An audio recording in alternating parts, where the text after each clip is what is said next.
Today, I want to teach you how to make luck happen. Kublai Khan, the famous Mongol general, invaded Japan around 1274 AD.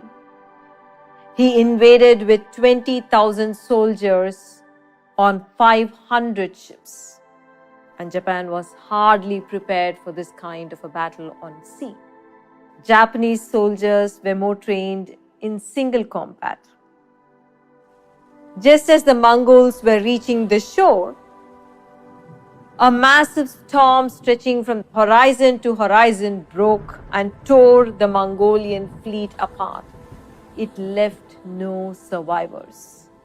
The Japanese called it as the divine wind.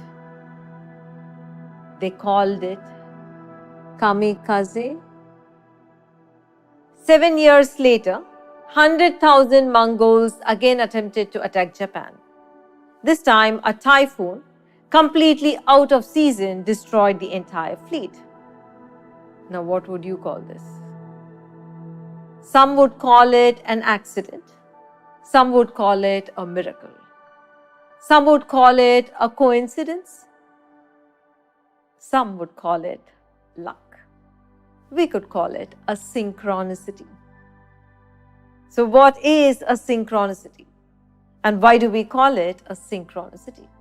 We see the universe not as blocks of matter, but as patterns of energy. When we speak of synchronicities, we see that these are meaningful, harmonious occurrences that somehow are either aligned towards our heart's intention or aligned towards the greater well-being of life. Such synchronicities have happened to people, but we think they are random occurrences. But we want them to happen to us on a consistent basis. Isn't it? Is it possible? It definitely is. We have for several years now studied and intuited the science of synchronicities. Thousands of students of the Academy today regularly manifest synchronicities, both on a massive scale and in their daily experiences, such that they feel that their life has a magical quality to it.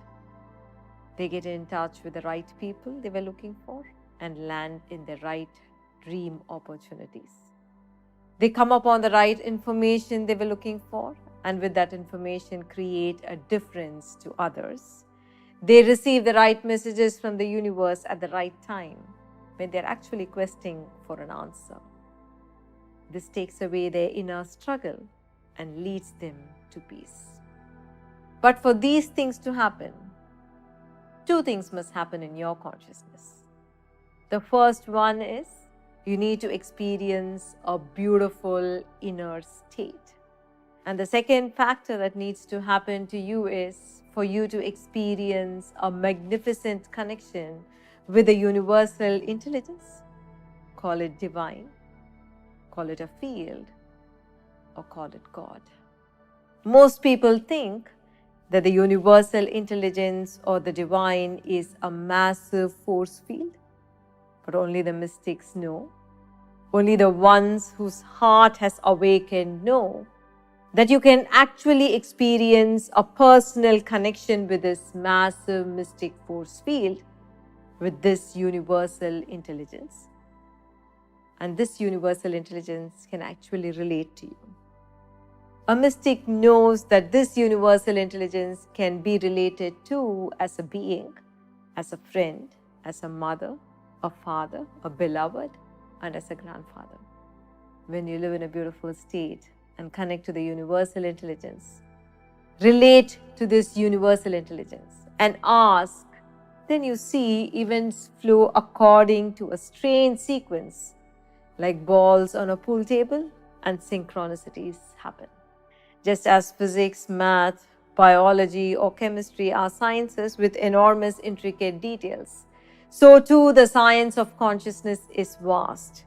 It is like a vast ocean with endless shores, and it reveals itself to those who are passionate.